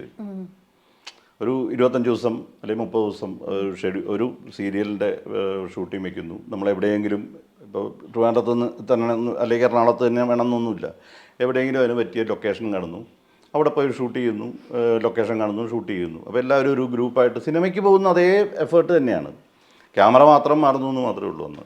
പിന്നെ സ്ക്രിപ്റ്റ് നമുക്ക് ഡിസ്കഷനും കാര്യങ്ങളും ഒക്കെ ഉണ്ട്. പിന്നെ അതിലൊരു മടി പിടിച്ചു എനിക്ക്, കുറച്ചും കൂടെ എളുപ്പമുണ്ട്. അത് അങ്ങനെ പോയി. മടിയുള്ള കൂട്ടത്തില പൊതുവെ. അങ്ങനെ മടിയല്ല ഞാൻ പറഞ്ഞത്, അഭിനയിക്കാൻ മടിയെന്നല്ല, അഭിനയിക്കാനല്ല, അല്ലാതെ ഒരു സ്റ്റാർട്ടിങ് ട്രബിളോ ഒരു ഞാൻ പറഞ്ഞില്ലേ, ഇപ്പോഴും ഒരു എന്താ പറയാ, ഞാൻ ഇത്തിരി പുറത്ത് ചെന്നിട്ടൊരു എൻ്റെ സുഹൃത്ത് ബന്ധത്തിൻ്റെ ഇടയിലൊക്കെ നമ്മൾ കോമഡിയും കാര്യങ്ങളൊക്കെ പറയുമെങ്കിലും നമ്മളിങ്ങനെ ചോദിച്ചതിന് നമ്മൾ അവരെ യൂസ് ചെയ്യുന്നത് പോലെ അങ്ങനൊരു വിഷമം, അവർക്ക് ശല്യാവും, നമ്മൾ ബുദ്ധിമുട്ടിക്കുകയാണോ. അതെ അതെ അതെ. പലരും ചോദിച്ചിട്ടുണ്ട് എൻ്റെ അടുത്ത്, ചേട്ടൻ ഒന്ന് പരിചയം പുതുക്കും. ഞാൻ പറഞ്ഞ എല്ലാവരും പരിചയം പുതുക്കാറുണ്ട്, പക്ഷെ വേഷമായിട്ട് ചോദിക്കാറില്ല. ഇപ്പം രഞ്ജിത്തേട്ടനായാലും എല്ലാവരുമായിട്ടും ഞാൻ ഇപ്പം കഴിഞ്ഞ ദിവസവും വിനയൻ ചേട്ടനുമായിട്ട് സംസാരിച്ചു. വിനയൻ ചേട്ടനൊക്കെ എത്രയോ എൻ്റെ കുട്ടിക്കാലം പോലൊക്കെ അറിയാവുന്ന ആളാണ്. പക്ഷേ ഇതുവരെ ഞാൻ വിനയൻ ചേട്ടൻ്റെ ഒറ്റപ്പടത്തിലേ ഞാൻ അഭിനയിച്ചിട്ടുള്ളൂ, അനുരാഗക്കൊട്ടാരം എന്ന് പറഞ്ഞ ഒറ്റപ്പടത്തിലേ ഞാൻ അഭിനയിച്ചിട്ടുള്ളൂ. അപ്പോൾ ഇപ്പോഴും വിനയൻ ചേട്ടൻ പറഞ്ഞു നിന്നെ ഉപയോഗിക്കാൻ പറ്റിയില്ല എന്ന് പറഞ്ഞു. അപ്പോൾ നമുക്ക് കഴിവില്ല എന്നാരും പറയുന്നില്ല, പക്ഷെ അപ്പോഴാണ് നമുക്ക് പറ്റിയ ഒരു സംഭവം പലപ്പോഴും എത്തിപ്പെടാതെ അല്ലെങ്കിൽ മിസ്സായി പോയി അല്ലേ. അങ്ങനെ എത്രയോ പേരുണ്ട്. ഞാനൊരു കോളേജിൻ്റെ യൂണിയൻ ഇനോഗ്രേഷനൊക്കെ പോകുമ്പോൾ ഞാൻ അവിടെ എപ്പോഴും പറയാറുള്ളൊരു കാര്യമാണ്, എന്നെക്കാളെന്നുള്ളത് പോട്ടെ, ഏറ്റവും ഇന്ത്യയിലെ ഏറ്റവും സൂപ്പർ സ്റ്റാർസിനേക്കാളും ഒക്കെ സൗന്ദര്യവും കഴിവുമുള്ള ആൾക്കാർ എത്രയോ പേര് നിർഭാഗ്യം കൊണ്ട് മാത്രം പുറന്തള്ളപ്പെടുന്നു അല്ലേ. ഒരുപാട് പേര് ഇപ്പം ഞാൻ പിന്നെ അങ്ങനെ ഒരു കാര്യം ചെയ്യും കേട്ടോ, എൻ്റെ കൂടെ അഭിനയിക്കുന്ന അല്ലെങ്കിൽ ഒരാൾ നന്നായിട്ട് ചെയ്യുന്നു എന്ന് പറഞ്ഞാൽ ഞാൻ പിന്നെ റെക്കമെൻഡ് ചെയ്യും. അങ്ങനെ ഒരുപാട് പേർക്ക് സഹായിച്ചിട്ടുണ്ട്, അങ്ങനൊരു ഇത് കിട്ടിയിട്ടുണ്ട്, ദൈവാധീനം കിട്ടിയിട്ടുണ്ട്, പലരെയും സഹായിച്ച് ഇതാക്കിയിട്ടുണ്ട് ഞാൻ. അതെ, ഇപ്പോഴും അങ്ങനെ അവരെ സ്ക്രീനിൽ കാണുമ്പോൾ അങ്ങനെ അഭിമാനം തീർച്ചയായിട്ടും. അങ്ങനെ ഒരാൾ ആരായിരിക്കും? ഇപ്പം എനിക്ക് എടുത്തു പറയാൻ പറ്റുന്നത് നമ്മുടെ രാജീവ് പരമേശ്വരനല്ലേ, ആദ്യമായിട്ട് എൻ്റെ കൂടെ അഭിനയിക്കുന്നത്. അപ്പോൾ അന്ന് ഭയങ്കര നെർവസായിരുന്നു പുള്ളി, തുടക്കത്തിൽ അഭിനയിക്കുമ്പോൾ നെർവസായിരുന്നു. ഞാനിങ്ങനെ അന്ന് ഇപ്പോഴും രാജീവ് പറയും മനുചേട്ടനില്ലായിരുന്നു ഞാൻ കളഞ്ഞിട്ട് പോയേനെന്ന്. കാരണം നമ്മൾ ഇപ്പം ഈ നെർവസ് എന്ന് പറയുന്നത്, പുള്ളി വളരെ നല്ല ആർട്ടിസ്റ്റാണ്. അന്ന് ഇപ്പം ഈ ഞാൻ ഇടയ്ക്ക് പറയാറുണ്ട്, റീൽസ് ചെയ്യുന്നൊരു വീട്ടിൻ്റെ റൂമിനകത്ത് അവരുടെ പ്രൈവസിക്കകത്തിരുന്ന് അവർക്ക് എന്ത് വേണേലും കാണിക്കാം. പക്ഷേ ഒരു ലൊക്കേഷന് വരുമ്പോൾ 10-40 ആൾക്കാരുടെ മുമ്പിലാണ്. അപ്പോൾ ഈ റീൽസ് മനോഹരമായിട്ട് ചെയ്യുന്ന പലരും പരാജയപ്പെട്ടു പോകുന്നതിൻ്റെ കാരണം ഇതാണ്. ഈ ആൾക്കാരും ആൾക്കൂട്ടവും ക്യാമറയും പെട്ടെന്ന് മറ്റേ സ്റ്റാർട്ട് ആക്ഷൻ പറയുന്നത് കേൾക്കുന്നതും ഒക്കെ. പിന്നെ പണ്ട് സിനിമയിലാണെങ്കിൽ ഫിലിം റോൾസാണ്, അപ്പോൾ ഒന്ന് തെറ്റിച്ച് കഴിഞ്ഞാൽ ഡയറക്ടറെ തെറി കേൾക്കും. ഇപ്പോഴാണെങ്കിൽ സ്പീഡാണ്. സീരിയലിന് പറ്റുന്ന സംഭവം മെഗാ സീരിയൽസ് വരുമ്പോൾ ദിവസവും ഇത്ര എപ്പിസോഡ് ചെയ്യണം എന്നുള്ള സ്പീഡാണ്, ഫാസ്റ്റായിട്ട് പോകുക. അപ്പോൾ അവിടെയും ഈ പ്രശ്നം വരും, അവിടെയും രണ്ടാമത് റീടേക്ക് വന്നാലൊക്കെ അവർ പെട്ടെന്ന് ഷൗട്ട് ചെയ്യും ചിലപ്പോൾ. അപ്പോൾ ഈ പുതിയ ആൾക്കാരാണ് നിൽക്കുന്നത് എന്നുള്ളത് ചിന്തിക്കാൻ ചിലപ്പോൾ ഇവർക്ക് സമയം കിട്ടിയില്ല, അവർക്ക് വേഗം തീർക്കുകയും ചെയ്യണം, എപ്പിസോഡ്സ് പോകേണ്ടതല്ലേ. അപ്പോൾ കഴിവുള്ള ആളാണെങ്കിലും ചിലപ്പോൾ അവിടെ പമ്മും, മനസ്സിലായി, അവർക്ക് ചെയ്യാൻ പറ്റാത്തൊരു അവസ്ഥ വരും. അതെ, ഇപ്പോൾ നമ്മൾ ഇത്രയും നേരം ഈ ടൈമിൻ്റെ കാര്യമാണെങ്കിലും മിസ്സായി പോയ കാര്യങ്ങളായാലും എല്ലാം പറഞ്ഞു. സിനിമയിലാണെങ്കിൽ ഒരുപാട് പേര് പറഞ്ഞിട്ടുണ്ട്, ഇപ്പം പലരായാലും ചതിക്കപ്പെട്ടിട്ടുള്ള കഥകളൊക്കെ. അങ്ങനെ മനഃപൂർവ്വം തട്ടിപ്പോയ റോളുകളോ അങ്ങനെ എന്തെങ്കിലും ഉണ്ടോ? അങ്ങനെ ഞാൻ ആരെയും കുറ്റപ്പെടുത്താറില്ല. അപ്പോഴും ഞാൻ ഈ പറയുന്ന ഒറ്റ കാര്യമുള്ളൂ, നമ്മുടെ സമയം അത്രേ ഉള്ളൂ. ബട്ട് ഇപ്പൊ നമ്മൾ ഒരാളുടെ പേര് പറഞ്ഞില്ലെങ്കിൽ പോലും അങ്ങനെ എപ്പോഴെങ്കിലും ഫീൽ ചെയ്തിട്ടുണ്ടോ? ഇല്ല, അങ്ങനെ ഞാൻ ഫീൽ ചെയ്തിട്ടുണ്ടോ എന്ന് ചോദിക്കുമ്പോൾ ചിലപ്പോൾ ഫീൽ ചെയ്തിട്ടുണ്ട്. പക്ഷെ എന്നാലും ഞാനത് എൻ്റെ മനസ്സിൽ കൊണ്ടു നടക്കാറില്ല. കാരണം അപ്പോഴും ഞാൻ ഈ പറയുന്ന പോലെ എൻ്റെ സമയം അതേ വിചാരിക്കാറുള്ളൂ ഞാൻ. ആരോടും അങ്ങനെ ഒരു ദേഷ്യം ഒന്നുമില്ല. ഇല്ല. അതുപോലെ തന്നെ നമ്മളിപ്പോൾ സൗഹൃദങ്ങളെ കുറിച്ച് പറയാനാണെങ്കിൽ പറഞ്ഞു ഒരുപാട് പേരുണ്ട്. ഇപ്പോൾ ബിജു മേനോൻ, ഞാൻ ബിജു പറയാറില്ല, ഞാൻ പറയാറുണ്ട് എപ്പോഴും. എൻ്റെ കളിക്കൂട്ടുകാരനാണ്. എന്ന് വെച്ചാൽ നഴ്സറി മുതൽ ഏകദേശം 8ാം ക്ലാസ് വരെ ഒരു വായിലുണ്ടിറങ്ങി വളർന്നവരാണെന്ന് പറയാം. അടുത്ത വീടായിരുന്നു, തൃശ്ശൂർ ക്യാമ്പിലായിരുന്നു ഞങ്ങൾ രണ്ടുപേരും. ക്യാമ്പിൽ ശരിക്കും ബിജുവിൻ്റെ അച്ഛനാണ് എൻ്റെ അച്ഛനെ ഈ നാടകത്തിൽ കൂടെ ഇങ്ങനെ കലാരംഗത്തേക്ക് കൊണ്ടുവരുന്നത്. സിനിമയിലേക്കല്ല, കലാരംഗത്തേക്ക് കൊണ്ടുവരുന്നത്. പിന്നെ തൃശ്ശൂർ ജോസ് പായമൽ എന്ന് പറഞ്ഞൊരു അദ്ദേഹം ഉണ്ടായിരുന്നു, അദ്ദേഹം അന്തരിച്ചു. അപ്പോൾ ഇവരെല്ലാം ഒരു ഗ്രൂപ്പാണ്. അപ്പം ഞാൻ ഈ സത്യം പറഞ്ഞാൽ മമ്മൂക്കയും ലാലേട്ടനെയൊക്കെ പരിചയപ്പെടുന്നത് എൻ്റെ വളരെ ചെറുപ്പത്തിലാണ്. ഒരു എനിക്ക് തോന്നുന്നു ഞാനൊരു 5ാം ക്ലാസ് ആ പ്രായത്തിലാണ്. അല്ല, മമ്മൂക്ക അന്ന് സൂപ്പർ സ്റ്റാർഡൊന്നും ആയിട്ടില്ല. ലാലേട്ടനും ഞാൻ കാണുമ്പോൾ ഒന്നും ആയിട്ടില്ല. മമ്മൂക്ക ഈ തൃശ്ശൂര് ഈ എക്സിബിഷൻ വരുമല്ലോ, തൃശ്ശൂർ പൂരം അടുപ്പിച്ച് എക്സിബിഷൻ ഉണ്ടാവും. അപ്പോൾ ഈ എക്സിബിഷൻ നടക്കുന്ന സമയത്ത് ഒരു ദിവസം ഈ ആർട്ടിസ്റ്റുകളുടെ ഒരു നാടകം ഉണ്ടാവും. അപ്പം അന്ന് അച്ഛൻ, മറ്റേ ടി ജി രവിയങ്കിൾ, MS ഏട്ടൻ, അങ്ങനെയുള്ള ആൾക്കാരൊക്കെ വരും. അപ്പോൾ ഒരു ദിവസം അപ്പം ഞാൻ അന്ന് അച്ഛൻ CA ആണ്. അപ്പം അന്ന് ഞാനിങ്ങനെ ജാടയിൽ CA ഇന്നയാളുടെ മകനാണെന്നൊക്കെ പറഞ്ഞ് ഈ സ്റ്റേജിൻ്റെ പുറകെ കയറി അകത്ത് കയറി അച്ഛൻ്റെ അടുത്ത് സംസാരിച്ചുകൊണ്ട് നിൽക്കുക എന്നൊക്കെ പറയുമ്പോൾ ബാക്കി എല്ലാവരുടെ മുമ്പിലും ഷൈൻ ചെയ്യുക, അത്രയേ ഉള്ളൂ. അപ്പം അങ്ങനെ ഒരു ദിവസം പോയപ്പോഴാണ്, മമ്മൂക്ക പോലും ചിലപ്പോൾ ഓർക്കുന്നുണ്ടാവില്ല, മമ്മൂക്ക ഞാനിങ്ങനെ അച്ഛനോട് എന്തോ സംസാരിച്ചുകൊണ്ട് നിൽക്കുമ്പോൾ, അപ്പോൾ ബാക്കി എല്ലാവരും എനിക്കറിയാം. ടി ജി രവിയങ്കലിനെയൊക്കെ എനിക്ക് നേരത്തെ അറിയാവുന്നതുകൊണ്ട് ഇങ്ങനെ സംസാരിച്ചുകൊണ്ട് നിൽക്കുമ്പോൾ സംസാരിച്ചുകൊണ്ട് നിൽക്കുക എന്ന് പറഞ്ഞാൽ അവരോട് അപ്പോൾ പുറകിൽ നിന്നൊരു തട്ട് കിട്ടി. തിരിഞ്ഞു നോക്കിയപ്പോൾ ഒരു കസേരയിൽ ഇങ്ങനെ ചാരി ഒരാളിരിപ്പുണ്ടായിരുന്നു. അറിയോ എന്ന് ചോദിച്ചു. അപ്പം മമ്മൂക്കയാണത്. നമുക്ക് അന്ന് ഒരു ഹീറോ ലെവലിലേക്ക് കയറി വരുന്ന സമയമായിരുന്നു. അപ്പം ഞാൻ പറഞ്ഞ അറിയാൻ കണ്ടിട്ടുണ്ടെന്ന് പറഞ്ഞു. ഇതേപോലെ തന്നെ ലാലേട്ടൻ ഇപ്പോഴും ഓർക്കുണ്ടോയെന്ന് പറഞ്ഞുകൂടാ, മദ്രാസിലെ സ്വാമീസ് ലോഡ്ജിൽ, അത് സ്വാമീസ് ലോഡ്ജ് എന്ന് പറഞ്ഞാൽ ഓൾഡ് ജനറേഷനെ അറിയുള്ളൂ. അല്ല, നമുക്ക് മറ്റേ വർഷങ്ങൾക്ക് ശേഷം സിനിമ കണ്ടപ്പോഴത്തേക്ക്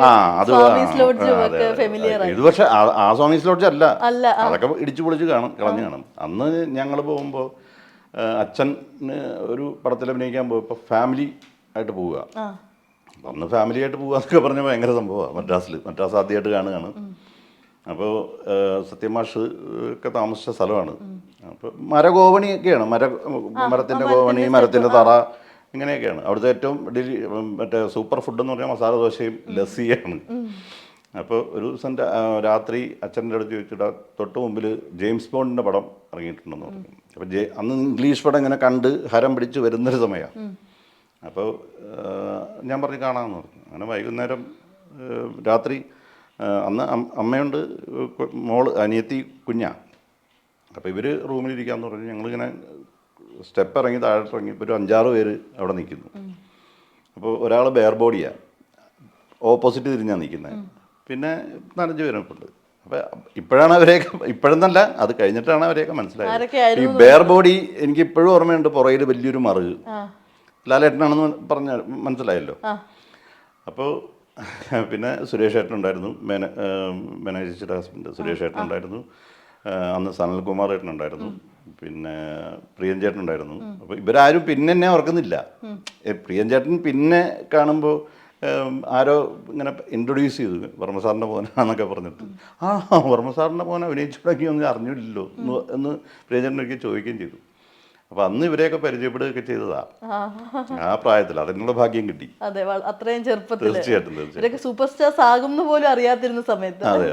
പിന്നെ മമ്മൂക്കയുടെ കൂടെ പിന്നെയും കണ്ടിന്യൂസ് ആയിട്ട് ഞാൻ അഭിനയിച്ചു. അതെ. അപ്പോൾ അങ്ങനെയാണ് ഈ പറയുന്ന പോലെ മമ്മൂക്കേനെ ലാലേട്ടനെയൊക്കെ ആദ്യമായിട്ട് കാണുന്നത് അങ്ങനെയാണ്. പിന്നീട് ഇതുപോലെ ഞാൻ ആദ്യം കണ്ട ആർട്ടിസ്റ്റ് എന്ന് പറഞ്ഞാൽ ഒരു ഹീറോ ലെവലുള്ള ആർട്ടിസ്റ്റ് വിൻസെന്റ് സാറാ. പഴയ എന്ന് വെച്ചാൽ ഞാൻ താമസിച്ചിരുന്ന ക്യാമ്പിന്റെ ഫ്രണ്ടിൽ വെച്ചിട്ട് ഒരു പടത്തിന്റെ ഫൈറ്റ് രംഗം ഷൂട്ട് ചെയ്യുന്ന ഒരു കുളവും ഇതൊക്കെ ആയിട്ട്. അച്ഛൻ അതിൽ അഭിനയിക്കുന്നുണ്ട്, അച്ഛൻ്റെ സുഹൃത്തുക്കളാണത്. അങ്ങനെ അത് കാണാൻ പോയപ്പോഴാണ് ആദ്യം കാണുന്ന ആർട്ടിസ്റ്റ്. അതെ, ശരിക്കും പറഞ്ഞാൽ ഇപ്പോഴൊക്കെ ആണല്ലോ നമുക്ക് എല്ലാവർക്കും ഈ പറയുന്ന പോലെ സോഷ്യൽ മീഡിയ ആണെങ്കിൽ ഈ സെലിബ്രിറ്റീസിനെയൊക്കെ നമുക്ക് ഇപ്പൊ പിന്നെ എല്ലാവർക്കും ഈസി ആയിട്ട് എന്താ പറയുക, കാണാൻ പറ്റുന്നതും ഒക്കെ ചെയ്യാൻ പറ്റുന്നു. അതെ, അന്നത്തെ സമയത്ത് ഇതേപോലെ ഒരു 5ാം ക്ലാസ്സുകാരൻ കണ്ടു എന്ന് പറയുമ്പോൾ സ്കൂളിലൊക്കെ പോകുമ്പോഴത്തേക്കേ അപ്പൊ എല്ലാവരും വിശേഷങ്ങളൊക്കെ അല്ല, ഈവൻ ഞാൻ കോളേജിൽ പോയപ്പോ തന്നെ ഇവാന്യൂസിൽ ആദ്യമായിട്ട് ചെല്ലുമ്പോൾ തന്നെ ഇന്നാളുടെ മോൻ എന്നുള്ള അവിടെയൊക്കെ അങ്ങനെയായിരുന്നു കേട്ടോ. ഇന്നാളുടെ മോൻ എന്നുള്ള ലെവലിലാണ്. പിന്നെയാണ് ഞാൻ അവിടെ 3 വർഷം ബെസ്റ്റ് ആക്ടർ ആയതൊക്കെ കോളേജിൽ കണ്ടിന്യൂസ് ആയിട്ട് 3 വർഷം ബെസ്റ്റ് ആക്ടർ ആയത്. ഞാൻ ആദ്യമായിട്ട് സ്റ്റേജിൽ കയറുന്നത് തിരുവല്ലം, അച്ഛൻ ആദ്യമായിട്ട് ട്രിവാൻഡ്രത്തേക്ക് വരുന്നത് ചിത്രാഞ്ജലി സ്റ്റുഡിയോ തുടങ്ങിയ സമയത്ത് അവിടുത്തെ സെക്യൂരിറ്റി ഓഫീസറായിട്ടാണ്. അപ്പോൾ ആ സ്കൂളിൽ വെച്ചിട്ട് 7ാം ക്ലാസ്സിൽ വെച്ചിട്ട് അവിടെ ആദ്യം ശരിക്കും സ്റ്റേജ് എന്ന് പറയാൻ പറ്റില്ല, അത് മറ്റേ ട്യൂട്ടോറിയൽ കോളേജിൽ ഒരു ഞങ്ങളൊക്കെ കൂടെ തട്ടിക്കൂട്ടിയൊരു സംഭവമാണ്. ശരിക്കൊരു സീരിയസ് ആയിട്ടുള്ളത് ആ വർഷത്തെ വാർഷികോത്സവത്തിന് ഞാൻ 2 ഭർത്താവുള്ള ഒരു പെണ്ണായിട്ടാണ് ആദ്യമായിട്ട് സ്റ്റേജിൽ കയറുന്നത്. അപ്പോൾ അന്ന് സണ്ണിയങ്ങളും അസീസങ്ങളും ഒക്കെ ഉണ്ടായിരുന്നു, അച്ഛനൊക്കെ ഉണ്ടായിരുന്നു കാണാൻ. അതാണ് എൻ്റെ ആദ്യത്തെ സ്റ്റേജ് എക്സ്പീരിയൻസ്. പിന്നെ നാടകം ഞാൻ അങ്ങനെ ഇതായിട്ട് ചെയ്തിട്ടില്ല, അമച്ചുറായിട്ട് ചെയ്തിട്ടുണ്ട്. മറ്റേ വേലുത്തമ്പി അല്ല മാർത്താണ്ഡവർമ്മ എന്ന് പറഞ്ഞിട്ട് ഒറിജിനൽ മാർത്താണ്ഡവർമ്മയുടെ കഥ ബുക്കിനെ ആസ്പദമാക്കിയിട്ട് TR സുകുമാരനാർ സാറ്, ആ പ്രഗത്ഭര, ഞാൻ ഡിഗ്രിക്ക് പഠിക്കുന്നേ ഉള്ളൂ, എൻ്റെ കൂടെ അഭിനയിച്ചത് TR സുകുമാരനാർ സാറ്, പിന്നെ മാവേലിക്കരപ്പൻ ചേച്ചി, PC സോമനങ്ങൾ, ഡോക്ടർ അമ്പിയങ്ങൾ, പിന്നെ ലീലാ പണിക്കർ, ഇവരൊക്കെയാണ്. ലീല ചേച്ചി ഒന്ന് ആലോചിച്ച് നോക്കണം, ഞാൻ ഡിഗ്രിക്ക് പഠിക്കുമ്പോൾ എൻ്റെ പേരായിട്ട് അഭിനയിച്ചിട്ടുണ്ട്. അപ്പോൾ അതൊക്കെ ഭയങ്കര എക്സ്പീരിയൻസ് ആയിരുന്നു നാടകത്തിൻ്റെ ആ ലെവലിൽ. പ്രൊഫഷണലായിട്ടൊന്നും പോകാൻ പറ്റിയിട്ടില്ല. പക്ഷേ ഈ നാടകത്തിൻ്റെയൊക്കെ കാര്യം ഇപ്പോൾ പറഞ്ഞപ്പോഴേ ചേട്ടനാണെങ്കിൽ ശരിക്കും സിനിമയിലൊക്കെ കയറുന്നതിന് മുമ്പ് തന്നെ ഇനാഗ്രേഷനും ഒക്കെ പോയിട്ടുള്ളൊരു കഥ ഞാൻ കേട്ടിരുന്നു. അതെന്താണെന്നറിയോ, അത് ഈ ഞാൻ മനു എന്നായത് അങ്ങനെയാണ്. ശരിക്കുള്ള പേര് എൻ്റെ പ്രദീപ് എന്നാണ്. എൻ്റെ ബ്രദറാണ് പ്രകാശ് വർമ്മ. ഞങ്ങളുടെ തറവാട്ടിൽ ഞങ്ങൾ 3 പേരാണ് പ്രായിൽ തുടങ്ങുന്നത്. പ്രകാശ്, ഞാൻ, നടുക്കഷ്ണം പ്രദീപ്, മൂത്താളുണ്ട് പ്രവീൺ. അങ്ങനെ 3 പേരായിരുന്നു. ഞാൻ ആലോചിച്ചത് പ്രകാശ് വർമ്മയുടെ കൂടെ എന്തുകൊണ്ട് മനു വർമ്മ വന്നു? മനു വർമ്മ വേറെ ഉണ്ട്, തറവാട്ടിൽ വേറെ ഉണ്ട് ഒരു മനു വർമ്മ, ഒറിജിനൽ ഒരു മനു വർമ്മ ഉണ്ട്. ഇതെന്താന്ന് വെച്ചാൽ മനോരമ വീക്കിലിക്കാര് ഒരു എക്സ്പീരിയൻസ് എന്നുള്ള നിലയിൽ, എക്സ്പെരിമെൻ്റ് എന്നുള്ള നിലയിൽ ഈ വരയ്ക്കുന്നുണ്ടല്ലോ, ക്യാരക്ടേഴ്സിനെ വരയ്ക്കുകയാണല്ലോ, അതിന് പകരം ഇവർ ഫോട്ടോസ് ആക്കി ഒരു നോവലിൽ പ്രിന്റ് ചെയ്ത് എന്ന് വെച്ചാൽ ഫോട്ടോസ് നമ്മളെ നിർത്തിയിട്ട് ഫോട്ടോ എടുക്കുക ഫോട്ടോ എടുക്കുക എന്നിട്ട് അത് ചെയ്തു. അപ്പോൾ ഞാൻ ഒരു കഥയിൽ അന്ന് ഹിറ്റായ, അന്ന് ഈ വീക്ക്ലീസല്ലേ ഉള്ളൂ, അടുത്ത ആഴ്ച കാത്തിരിക്കുകയല്ലേ ഓരോരുത്തർ. എൻ്റെ വീട്ടിൽ തന്നെ ഉണ്ടായിരുന്നു, എൻ്റെ പെങ്ങളൊക്കെ മംഗളവും മനോരമയും വരാൻ കാത്തിരിക്കുകയായിരുന്നു. സീരിയൽസ് ഇല്ലല്ലോ, അതേ അഡിക്ഷൻ തന്നെയായിരുന്നു പറ്റതിലും. അപ്പോൾ അങ്ങനെ സുധാർ മംഗളോദയത്തിൻ്റെ ഒരു കനകച്ചിലങ്ക എന്നായിരുന്നു ആ നോവലിൻ്റെ പേര്. അതിൽ ഹീറോ ക്യാരക്ടർ ഞാൻ ഡിഗ്രിക്ക് പഠിക്കുന്ന സമയത്ത് അതിൽ ഞാനായിരുന്നു. ആ ക്യാരക്ടറിൻ്റെ പേരാണ് മനു എന്ന്. പക്ഷെ അത് ഭയങ്കരമായിട്ട് സ്ട്രൈക്ക് ചെയ്തൊരു ക്യാരക്ടറാണ്, ഒരു സൈക്കിക് ക്യാരക്ടറാണ്.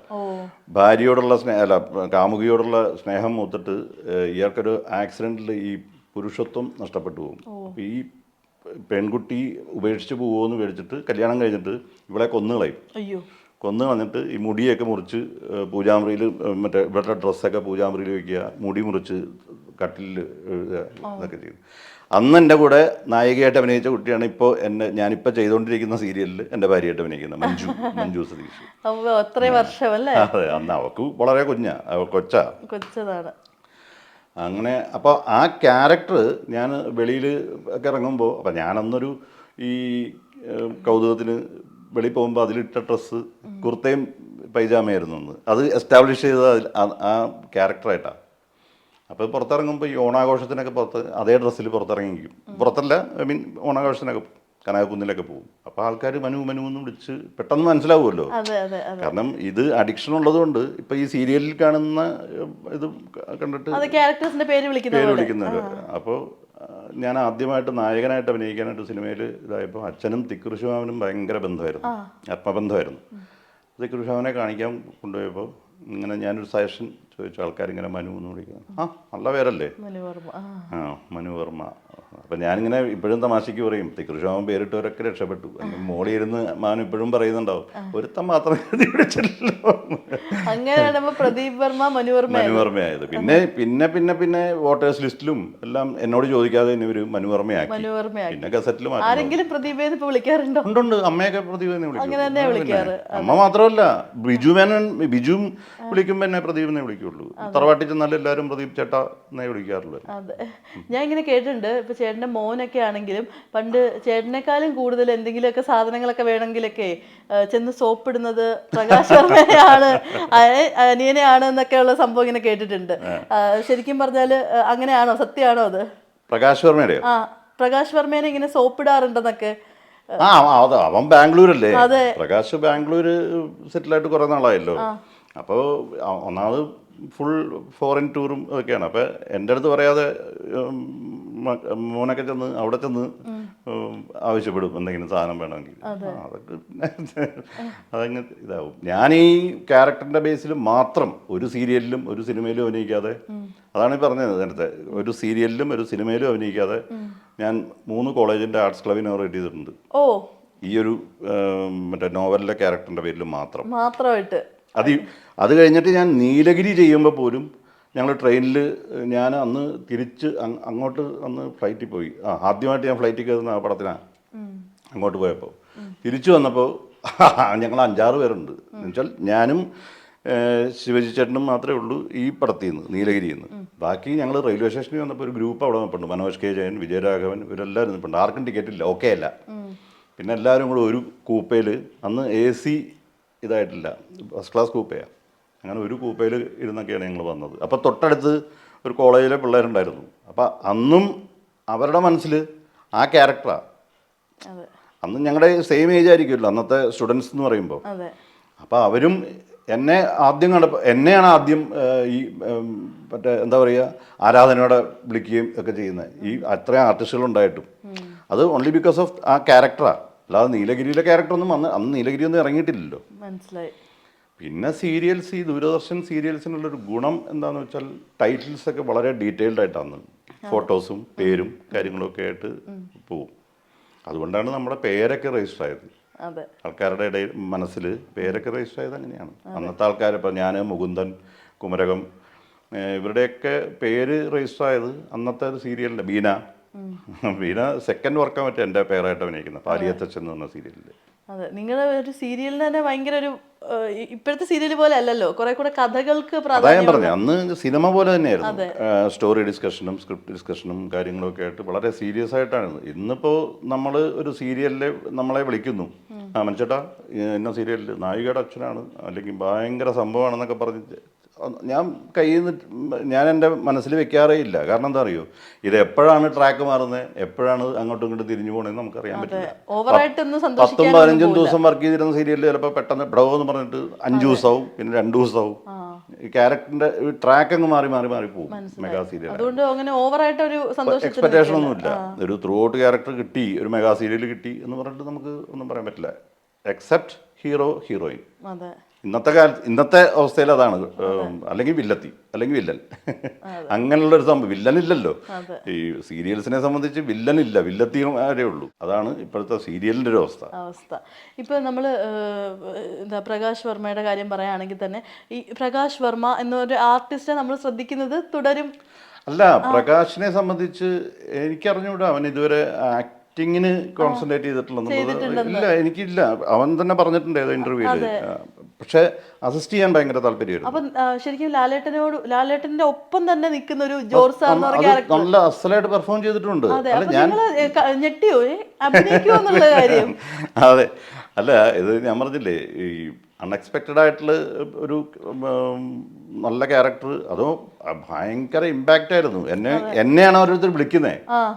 പ്രകാശിന്റെ നമ്പർ പലർക്കും ഇല്ലാത്തതുകൊണ്ട് ഈ എന്നോട് പല പോലീസുകാരും, പോലീസ് ഓഫീസേഴ്സ്, എൻ്റെ സുഹൃത്തുക്കൾ, DCPമാരും SP-മാരും ഒക്കെ വിളിച്ചിട്ട് അടിപൊളിയായിരിക്കുന്നു, അനിയൻ അടിപൊളിയായിരിക്കുന്നു എന്നൊക്കെ പറയുമ്പോൾ നമുക്ക് ഭയങ്കര അഭിമാനമുണ്ട്. അപ്പോൾ ഇത് പക്ഷേ എനിക്ക് അൺഎക്സ്പെക്റ്റഡാ. ഈ ആക്ടിങ് എന്നുള്ള ലെവലിൽ പ്രകാശ് ഇത്രയും ഇൻട്രസ്റ്റ് കാണിക്കുന്നു എന്നുള്ളത് എനിക്ക് അറിഞ്ഞുകൂടാ. പക്ഷേ പ്രകാശിനോട് ചോദിച്ചപ്പോഴും ഇത് വളരെ യാദൃശ്ചികമായിട്ട് വന്നൊരു ക്യാരക്ടറാണ്. അത് അവരുടെ സുഹൃത്ത് ബന്ധത്തിൻ്റെ ഇടയിൽ വന്നൊരു തിരിഞ്ഞൊരു സംഭവമാണ്. വളരെ സഡനായിട്ടാണ് അത് തീരുമാനിക്കുന്നതും തുടങ്ങുന്നതും ഒക്കെ. കഥ മുഴുവൻ പ്രകാശിന് അറിയായിരുന്നു, കാരണം ഇവരൊക്കെ ഡിസ്കഷനിൽ പങ്കെടുക്കുകയായിരുന്നു. മധുപാലിന് പറ്റിയ പോലെയാണ്. കാശ്മീരത്തിൽ മധുപാൽ അസിസ്റ്റന്റ് ഡയറക്ടറാണ്. അപ്പോൾ ഈ മധു ചെയ്ത ക്യാരക്ടറിന് വേണ്ടിയിട്ട് ഇവർ അന്വേഷിക്കുകയും ആൾക്കാരെ കാണുകയൊക്കെ ചെയ്യുന്നുണ്ട്. പക്ഷെ വളരെ യാദൃശ്ചികമായിട്ട് ആ ക്യാരക്ടർ മധുവിന് വന്നു ചേർന്നു, മധു ചെയ്ത ക്യാരക്ടറിന്. ചിലപ്പോൾ അൺഎക്സ്പെക്ടഡ് ആയിട്ട് വരുന്നതായിരിക്കും. അതെ. പക്ഷെ ഇപ്പോൾ പ്രകാശ് ഇപ്പോൾ രഞ്ജിത്തേട്ടൻ്റെ പടത്തിലെ ഹീറോ ആയിട്ട് ചെയ്യാമെന്ന് പറഞ്ഞു. പുറത്ത് പറഞ്ഞിട്ടില്ല, എനിക്ക് അറിഞ്ഞു കേട്ടാ. പ്രകാശ് ഡയറക്റ്റ് ചെയ്യാൻ ഒരുപാട് താല്പര്യമുണ്ടായിരുന്നു, വളരെ താല്പര്യമുണ്ടായിരുന്നു. പക്ഷേ ഈസ് എ സെൽഫ് മെയ്ഡ് മാൻ. അതാണ് ഏറ്റവും ഇതെന്ന് പറഞ്ഞാൽ. ഈ അസിസ്റ്റ് ചെയ്യാൻ വേണ്ടിയിട്ട് ഒരുപാട് പേരുടെ അടുത്ത് പോയിട്ടുണ്ട്. 2-3 പേരുടെ കൂടെ വർക്ക് ചെയ്തിട്ടുമുണ്ട്. എൻ്റെ അളിയൻ്റെ കൂടെ പോലും വർക്ക് ചെയ്തിട്ടുണ്ട്, മാന്ത്രിക കുതിര എന്ന് പറഞ്ഞ. പക്ഷേ എന്താ പറയുക, അവനൊരു സാമ്രാജ്യം സ്വന്തമായിട്ടുണ്ടാക്കിയ ആളാണ്. ചേട്ടനാണെങ്കിലും ഇപ്പൊ ബ്രദറിനെ കുറിച്ചൊക്കെ എനിക്ക് ബിസിനസ് ഒന്നും ഇതുപോലെ നടക്കൂല. കാരണം എന്താ പറയുക, ഈ ഓർഗനൈസിങ് ഇങ്ങനെയുള്ള സംഭവങ്ങളൊന്നും എന്നെ കൊണ്ട് പറ്റില്ല. ഞാൻ പറയും, ഞാനൊരു ഹോട്ടൽ തുടങ്ങിയാൽ 3-ാം ദിവസം പൂട്ടിക്കിട്ടുണ്ട് വരും. കാരണം വരുന്നവർക്ക് മുഴുവൻ ഞാൻ ഫ്രീ ആയിട്ട് കൊടുക്കും. അപ്പോൾ അങ്ങനെ ഒരു മെന്റാലിറ്റിയാണ്. ബിസിനസ് പറ്റൂല, ഒരിക്കലും പറ്റില്ല. ഇപ്പൊ ചേട്ടനായാലും ഇപ്പൊ ബ്രദറിനെ കുറിച്ചിട്ടാണെങ്കിലും ഇപ്പൊ അളിയനെ കുറിച്ചിട്ടായാലും ഒക്കെ പറയുമ്പോഴത്തേക്ക് മറ്റേ 100 നാവാ അവരെ കുറിച്ചിട്ടൊക്കെ. ഫാമിലി ആയിട്ട് കൂടുതൽ നമുക്ക് അഭിമാനത്തോടെ പറയാൻ അതല്ലേ പറ്റുള്ളൂ. അതെ, ഫാമിലി ആയിട്ട് ഒരുപാട് അറ്റാച്ച്ഡ് എന്ന് വെച്ചാൽ തറവാട്ടിലും ഒക്കെ ആയിട്ട് ഇപ്പൊ കുറച്ച് നാളായിട്ട് അങ്ങോട്ടൊന്നും പോകാൻ പറ്റുന്നില്ല. ഒന്നാമത് ഇങ്ങോട്ട് വന്നതിന് ശേഷം ഒരു ഫംഗ്ഷനും എനിക്ക് പോകാൻ പറ്റില്ല. ഒന്നാമത് ഞാൻ വണ്ടി ഇപ്പൊ ഇല്ല, വണ്ടി എൻ്റെ പുതിയ തന്നെ എടുക്കണം. ഇനി ഉള്ള വണ്ടിയും കൊടുത്തു. അതുകൊണ്ട് ഞാൻ സിറ്റി പോലും എനിക്ക് പോകാൻ പറ്റുന്നില്ല. ഷൂട്ടിങ്ങിന് പോകുമ്പോൾ മാത്രമേ സിറ്റി കാണുന്നത്. അല്ല, വണ്ടി ഉള്ളത് കൊടുത്തു. അപ്പൊ ഒരെണ്ണം ഇനി എടുക്കണം. അപ്പൊ ഇങ്ങനെ ചിന്തിച്ച് എനിക്ക് ഒന്നാമത് മടി. ഈ നേരത്തെ പറഞ്ഞ പോലെ ലോങ് ട്രിപ്പ് ഒന്നും ഞാൻ ഓടിക്കൂല ഇപ്പോൾ. അപ്പോൾ നമ്മളൊരു പുതിയ വണ്ടി വാങ്ങിച്ച് വെറുതെ വെയിലത്ത് ഇടുക, അല്ലെങ്കിൽ ഷെഡ് കെട്ടി വെറുതെ ഇടുക എന്നുള്ളതിനേക്കാളും തൊട്ടപ്പുറത്ത് 2 വണ്ടിയുണ്ട്. അപ്പം ഇപ്പോൾ പോകുമ്പോൾ അവരെ വിളിക്കുന്നത്. അവർ വളരെ റീസണബിളായിട്ട് നമ്മളെ എവിടെ വേണമെങ്കിലും കൊണ്ടുപോയിക്കോളും. പിന്നെ എന്തിനാ വണ്ടി എന്നിങ്ങനെ ചിന്തിച്ചുകൊണ്ടിരിക്കുന്നു. അമ്മ പറയുന്നുണ്ട് എപ്പോഴും വണ്ടി എടുക്കണം എന്ന് പറയുന്നുണ്ട്. പക്ഷേ ഞാനീ പറയുന്ന പോലെ എടുത്തിട്ട് ലോങ് ട്രിപ്പ് പോവില്ല, എനിക്ക് ഓടിക്കാൻ പറ്റില്ല. ഒന്നാമത് ഇപ്പോഴത്തെ തിരക്ക് പറ്റണില്ല. പിന്നെ പറഞ്ഞ പോലെ ഇവിടെ അമ്പലത്തിൽ പോകാനും അവിടെ ഇവിടെയും പോകാൻ വേണ്ടിയിട്ട് വെറുതെ വണ്ടി എടുത്തിട്ടുണ്ടല്ലോ എന്ന് വിചാരിച്ചിട്ടാ. ഇപ്പം യൂബറിൻ്റെ കാലമാണല്ലോ, എപ്പോൾ വിളിച്ചാലും നമുക്ക് AC വണ്ടിയിൽ പോകാം എവിടെ വേണമെങ്കിലും. പിന്നെ അങ്ങനെ അതും ഈ മടിയുടെ വേറൊരു. മക്കളെ കുറിച്ചിട്ടുള്ള വിശേഷങ്ങളോ? 3 പേരുണ്ട്. മൂത്താൾ അമേരിക്കയിലാണ്, എഞ്ചിനീയറാണ്, IT എഞ്ചിനീയറാണ്. രണ്ടാമത്തെ ആൾ ബാംഗ്ലൂര്. മൂന്നാമത്തെ മോളാണ്. എനിക്കൊരു സുഖമില്ലാത്തൊരു കുഞ്ഞുണ്ട് എനിക്ക്. അവര് 3 പേരാണ് മക്കളായിട്ട് പോകുന്നത്. അപ്പൊ നമ്മളിങ്ങനെ ഇടയ്ക്ക് വെച്ചിട്ട് കുറച്ച് ന്യൂസസ് ഒക്കെ ഇങ്ങനെ കേട്ടു. ഞങ്ങളിപ്പോ ഒന്ന് സെപ്പറേറ്റഡ് ആയിട്ടിരിക്കുകയാണ്. ഒഫീഷ്യലായിട്ടില്ല, സെപ്പറേറ്റഡ് ആയിട്ട്. ഒഫീഷ്യൽ ആയിട്ടില്ല എന്നിങ്ങനെ എടുത്തു പറയുമ്പോഴും നമുക്കിങ്ങനെ എന്താ ഒരു പാച്ചപ്പ് അങ്ങനെയൊക്കെ മനസ്സിലുണ്ടോ? ഞാൻ പറഞ്ഞില്ലേ, അതും ഒരു പാച്ചപ്പിനുള്ള സാധ്യത വളരെ കുറവാണ്. നമ്മളിങ്ങനെ കാണുമ്പോഴും പ്രണയിച്ച് സ്നേഹിച്ച് ഒരുപാട്. അതെ, അത് പറഞ്ഞിട്ട് കാര്യമില്ല. ഇപ്പം എത്ര പേരുണ്ട് ഇതിനേക്കാളും പ്രണയിച്ച ആൾക്കാർ എത്ര പേര് പിരിയുന്നു. ഇപ്പം എനിക്ക് പരിചയമുള്ളവർ എത്രയോ പേരുണ്ട്. അത് നമ്മുടെ ഓൾ ഇൻ ദ ഗെയിം, അത്രേ ഉള്ളൂ. ഇപ്പോൾ അത് പിന്നെ ഒരു ഫാഷനായല്ലോ. ഇപ്പോൾ ഫാമിലി കോട്ട് എന്ന് പറയുന്നത് അവിടെ ചെല്ലുമ്പോഴേ അറിയുള്ളൂ ഫാമിലി കോർട്ടിൽ പോകുന്നതിൻ്റെ ബുദ്ധിമുട്ട്. അവിടെ ആയിരക്കണക്കിന് കേസാണ് ഒരു ദിവസം. ജഡ്ജ് തലവേദന എടുത്തിരിക്കണതാണ് ചില സമയത്ത്. അത്രയും കേസുകളാണ്. പിന്നെ ഈ പറഞ്ഞ പോലെ ആരും ഇപ്പം സെപ്പറേറ്റഡ് ആയ ആൾക്കാർ ഒരിക്കലും പരസ്പരം നല്ലത് പറയില്ലല്ലോ. നല്ലതായിരുന്നു പക്ഷേ പറ്റുമെന്ന് പറയാൻ പറ്റില്ലല്ലോ. പരസ്പരം അതിനകത്ത് കോർട്ട് റൂമിനകത്ത് മുഴുവൻ ബ്ലെയിമിങ്ങും അങ്ങോട്ടും ഇങ്ങോട്ടും പരസ്പരം ചെളിവാരി അറിയുക മാത്രമേ ഉള്ളൂ. അതൊരു മടിയാണ് സത്യം പറഞ്ഞാൽ, അതും അങ്ങോട്ട് പോകാൻ. പക്ഷേ സ്നേഹിച്ച് കല്യാണം കഴിക്കുന്നവരൊക്കെ ആകുമ്പോഴത്തേക്ക് എന്താ പറയുക, അല്ല അത് ഞാൻ പറഞ്ഞില്ലേ, പണ്ടത്തെ കാലത്ത് ഒരു അണ്ടർസ്റ്റാൻഡിങ് ഒക്കെ ഉണ്ടായിരുന്നു. പക്ഷെ പിന്നെ അതൊരു എന്താ പറയുക, കാലഘട്ടം മാറുമ്പോൾ ഓരോരുത്തരുടെ മനസ്ഥിതിയും കാര്യങ്ങളൊക്കെ മാറുകയല്ലേ. 2-3 വർഷം മുമ്പ് വരെയൊക്കെ നിങ്ങളുടെ നല്ല ഇന്റർവ്യൂസ് ഒക്കെ നമ്മൾ ഇത് സംഭവിക്കാൻ വളരെ സമയമൊന്നും വേണ്ടല്ലോ. അതെ. പിന്നെ ഈ പരസ്പരം മനസ്സിൽ പൊരുത്തമില്ലാതെ വരുമ്പോൾ മാറി താമസിക്കുക എന്നുള്ളതാണല്ലോ എപ്പോഴും നല്ലത്. പിന്നെ അത് വെച്ച് പെരുപ്പിച്ച് കൊണ്ടുവരുന്നതിനേക്കാളും നല്ലത് മാറി താമസിക്കാതെ. അതെ, ചേട്ടനായാലും അങ്ങനത്തെ ഒരു മൈൻഡ് തന്നെയാണ് അല്ലേ? അതായത് പിന്നെ തീർച്ചയായിട്ടും കഷ്ടപ്പെട്ട് ഒരുമിച്ച് താമസിക്കുന്നതിന് എന്തിനാ അത് ഈ ഇപ്പോൾ കോർട്ടിൽ പണ്ട് 6 മാസം ഒന്നിച്ച് താമസിച്ചു നോക്കൂ എന്നൊക്കെ പറഞ്ഞു. പിന്നെ ഇവര് തമ്മി അടിച്ച് ഇനി അവസാനം കൊല്ലാൻ തോന്നി ഞാൻ കൊല്ലുക. എന്തിനാ വെറുതെ അങ്ങോട്ട് പോകുന്നത്? പറ്റില്ല എന്ന് തോന്നുകയാണെങ്കിൽ സ്പ്ലിറ്റ് ചെയ്യുക. ഹെൽത്തി ആയിട്ട് ഒരു മ്യൂച്വൽ ആയിട്ട്. അത്രേ ഉള്ളൂ. ഇപ്പൊ ഫോറിൻ കൺട്രീസിലൊക്കെ അങ്ങനെയല്ലേ. പക്ഷെ അവിടെ ഒരു ഗുണമുള്ളത് ആഫ്റ്റർ ഡിവോഴ്സ് അവർ തമ്മിൽ റിലേഷൻഷിപ്പ് ഉണ്ടാവും. ഐ മീൻ ഫ്രണ്ട്ഷിപ്പ് ഉണ്ടാവും. അവർക്ക് എപ്പോൾ വേണേലും ചെന്ന് അങ്ങോട്ടും ഇങ്ങോട്ടും മീറ്റ് ചെയ്യാം, കുട്ടികളെ അവിടെ ചെന്ന് കാണാം, ഇവിടെ അങ്ങനൊരു ഇതുണ്ടാവും. പക്ഷെ ഇവിടെ അത് വന്നു കഴിഞ്ഞാൽ പിന്നെ അതൊന്നും കഴിഞ്ഞാൽ ഡിവോഴ്സ് കൂടും. ചേട്ടൻ അങ്ങനെ ഇഷ്ടപ്പെടുന്ന ഒരാളാണോ? അതായത് ഇപ്പോൾ മ്യൂച്വലി ഡിവോഴ്സ് ആയാലും ഒരു പിന്നെന്താ, അതിനും നല്ല കാര്യമല്ലേ. അവരെ വേറെ ഇന്റർഫിയർ ചെയ്യാൻ പോകുന്നില്ലല്ലോ അവരുടെ ലൈഫിൽ. നമ്മൾ പരസ്പരം അങ്ങോട്ടും ഇങ്ങോട്ടും സംസാരിക്കുന്നു, ഒരു ഫ്രണ്ട്ഷിപ്പ് മെയിൻറ്റെയിൻ ചെയ്താൽ അതിനെന്താ കുഴപ്പം?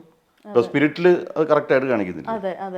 ലാലേട്ടൻ്റെ ക്യാരക്ടർ, മറ്റേ കനികയുടെ ക്യാരക്ടർ, മറ്റേ ശങ്കരരാമകൃഷ്ണൻ്റെ വൈഫായിട്ട് അല്ല, ആ ഫാമിലിയിൽ എപ്പോഴും കയറി ചെല്ലാം, അവനെ കാണാൻ ഫംഗ്ഷൻസിന് പോകുന്നു. അതൊക്കെ നല്ല കാര്യമല്ലേ. നാട്ടിൽ പക്ഷെ അതൊക്കെ മറ്റേ ഭയങ്കര റയറായിട്ടേ കാണാൻ പറ്റുള്ളൂ.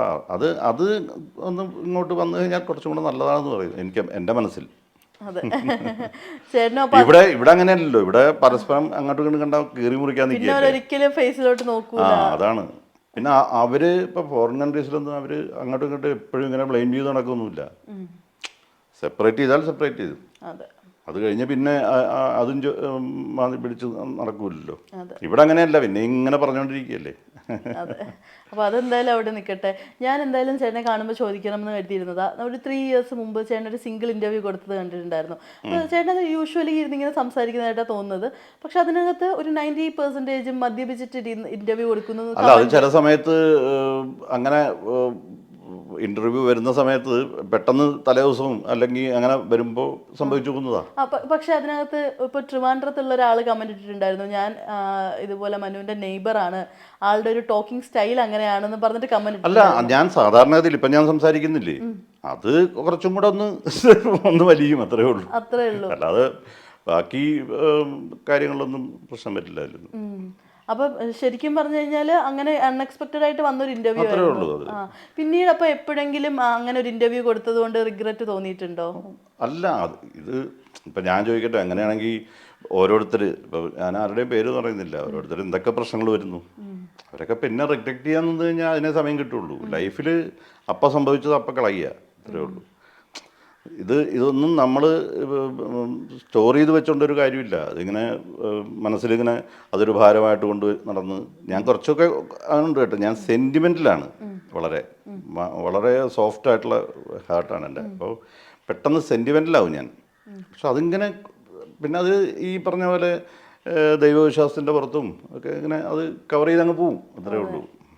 അപ്പോൾ ശരിക്കും പറഞ്ഞാൽ ലൈഫിൽ അങ്ങനെ ഒരു റിഗ്രറ്റ് അടിച്ചിരിക്കുന്ന, ഞാൻ അങ്ങനെ റിഗ്രറ്റ് അടിച്ച് ഇരിക്കുന്നുണ്ട്, എൻ്റെ മനസ്സിലുണ്ടാവും. പക്ഷെ അതിങ്ങനെ കൊണ്ടു നടന്ന് അതിനെ ഒരു എന്താ പറയുക, വലിയ ലോഡായിട്ട് കൊണ്ടു നടക്കുന്നൊരു സംഭവമില്ല. എന്തായാലും ചേട്ടൻ പറയാൻ വന്നത് എന്തോ പറയാൻ വന്നത്? അല്ല, ഈ ഞാൻ പറഞ്ഞത് ഈ നമ്മൾ ഇപ്പം അടുത്ത കാലത്ത് എൻ്റെ ഒരു ശീലം തുടങ്ങിയിട്ടുണ്ട്, ഈ പ്രഭാഷണങ്ങൾ കേൾക്കുക, നല്ല പ്രഭാഷണങ്ങൾ കേൾക്കുക. അപ്പോൾ പലരും, ഇപ്പോൾ എൻ്റെ അനിയനെ പോലുള്ളവരാണ് ശരത് എ ഹരിദാസ് എന്ന് പറഞ്ഞിട്ട്. അപ്പോൾ അദ്ദേഹത്തിൻ്റെ പ്രഭാഷണമൊക്കെ വളരെ നമുക്ക് മനസ്സിന് ഭയങ്കര സ്ട്രെങ്ത് തരുന്ന ഒരു സംഭവമാണ്. ദൈവത്തിനെയും ഈ അന്ധവിശ്വാസങ്ങളൊക്കെ മാറ്റി നിർത്തിയിട്ട് അതിൻ്റെ ഒരു കറക്റ്റ് തത്വം നമുക്ക് മനസ്സിലാക്കി തന്ന്, നമ്മളെന്തിനാ ഇപ്പം ഞാൻ നേരത്തെ പറഞ്ഞ വാക്ക് അദ്ദേഹത്തിൻ്റെ വാക്കാണ്. നമ്മൾ ആലോചന ഇത് മനസ്സിൽ വെച്ചുകൊണ്ടിരിക്കാതെ അത് കളയുക. അദ്ദേഹത്തിൻ്റെ വാക്കെന്നല്ല, ശരിക്കും പറഞ്ഞാൽ പുള്ളി മഹാഭാരതത്തിൽ നിന്നൊക്കെ കോട്ട് ചെയ്ത സാധനത്തിൻ്റെ ഒരു തത്വം നമുക്ക് പറഞ്ഞു തരുമ്പോൾ ഇങ്ങനെയൊക്കെയാണ് സംഭവം. നമ്മളിത് വച്ചുകൊണ്ടിരുന്നിട്ട് കാര്യമില്ല. ഇതെല്ലാം ഇപ്പോൾ ഞാനും അദ്ദേഹത്തിൻ്റെ വാക്കുകളാണേ, ഞാനും നൂർജഹാനും ഇവരെല്ലാവരും ഇപ്പോൾ മാത്രമല്ല ഇതിനു മുമ്പും നമ്മളിങ്ങനെ ഇരുന്നിട്ടുണ്ട്.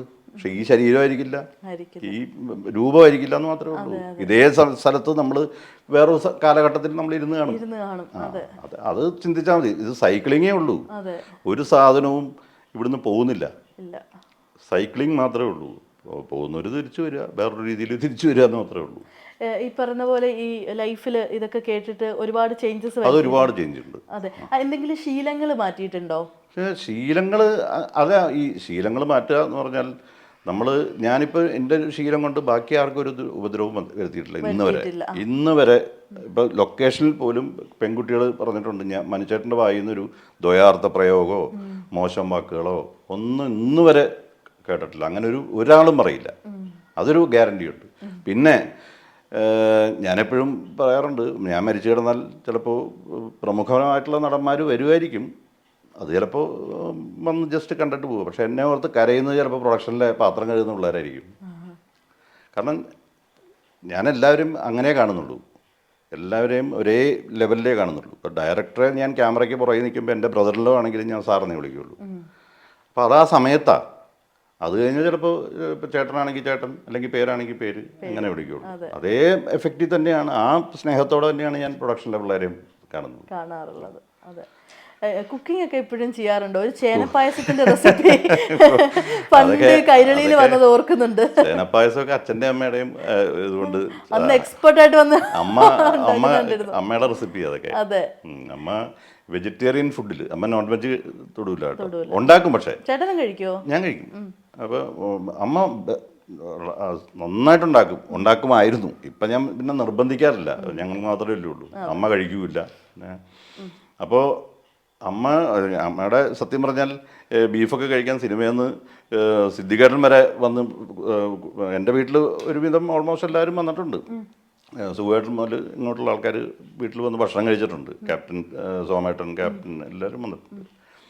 അപ്പോൾ ഇവരൊക്കെ ഈ നോൺ വെജ് കഴിക്കുന്നുണ്ട്. അപ്പോൾ അവരൊക്കെ അന്തം വിടുക, തൊട്ടുപോലും നോക്കാതെ, ഉപ്പ് പോലും നോക്കാത്ത ഒരാളാണ് ഇതുണ്ടാക്കിയെന്ന് പറഞ്ഞാൽ. അപ്പം ഞങ്ങളെ വിളിച്ചാണ് ഉപ്പ് നോക്കുന്നത്. അമ്മ മണം മാത്രമേ ഉള്ളൂ, മസാലയും ഇതുമൊക്കെ കറക്റ്റ് മണമാണോ എന്നുള്ളത്. പക്ഷെ അമ്മ ചില്ലി ചിക്കൻ വരെ ഉണ്ടാക്കും. അതെ, അതൊരു അത്ഭുതമാണല്ലോ. അത് ഭയങ്കര സംഭവമാണ്. അമ്മ കൊച്ചിലെയൊന്നും ശീലിച്ചിട്ടില്ല. അമ്മയുടെ അച്ഛൻ ഒക്കെ ഭയങ്കര മന്ത്രതന്ത്രങ്ങളൊക്കെ അറിയാവുന്ന ആളായിരുന്നു. ബ്രാഹ്മൺ കുടുംബമായിരുന്നു. അമ്മ വർമ്മയല്ല, അപ്പൊ ബ്രാഹ്മൺ കുടുംബമായിരുന്നു. അപ്പൊ പക്ക ചിട്ടകളിൽ വളർന്ന ആളാ. പിന്നെ ഇതൊക്കെ ക്ലീൻ ചെയ്തുണ്ടാക്കുന്നത്. അപ്പോൾ അച്ഛൻ്റെ കൂടെ ചേർന്നതിന് ശേഷം ഇതൊക്കെ വന്നത്. അങ്ങനെ ഓരോരുത്തർ പറഞ്ഞു തന്ന്. ഇപ്പൊ ക്യാമ്പിലാവുമ്പോൾ മെസ്സിലെ കുക്കും ഒക്കെ വരുമല്ലോ. ഇപ്പൊ വീട്ടിൽ എന്തെങ്കിലും അത്യാവശ്യം ഉണ്ടെങ്കിൽ മെസ്സിലെ കുക്കായിരിക്കും, മറ്റേ പോലീസിന്റെ കുക്കായിരിക്കും ഒന്ന് അത്യാവശ്യം സഹായിക്കുക. അപ്പൊ അവരുടെ നിന്നൊക്കെ കണ്ടുപിടിച്ച് അന്ന് യൂട്യൂബൊന്നും ഇല്ലല്ലോ, കേട്ട് എഴുതി വെച്ചിട്ടും ഒക്കെ ഉള്ളത്. അപ്പൊ ഇപ്പൊ എന്തായാലും അമ്മയും മോനും കൂടിയാണ് ഇവിടെ. സന്തോഷം, സമാധാനം അല്ലേ? അപ്പൊ എന്തായാലും ചേട്ടാ ഒരുപാട് സന്തോഷം ഇത്രയും നേരം സംസാരിക്കാൻ പറ്റും. ഞാൻ പറഞ്ഞില്ലേ, എനിക്ക് സന്തോഷം എന്ന് പറഞ്ഞാൽ ഈ വീട്ടിൽ വന്നതിന് ശേഷം ആദ്യത്തെ ഇന്റർവ്യൂ ആണ്. അപ്പൊ എന്തായാലും ചേട്ടാ thank you so much. Yes, Oxygen year end sale home അപ്ലയൻസസിനും ഡിജിറ്റൽ ഗാഡ്ജറ്റ്സിനും ഈ വർഷത്തെ ഏറ്റവും വലിയ ഓഫറുമായി ഓക്സിജൻ ഇയർ ആൻഡ് സെയിൽ ആരംഭിച്ചിരിക്കുന്നു. Say yes to EMIs, exchanges and more only at Oxygen, the digital expert. Oxygen, the digital expert. Make every wedding unforgettable with Joya Lucas Diamond Wedding Collection. Joya Lucas, world's favorite jeweler.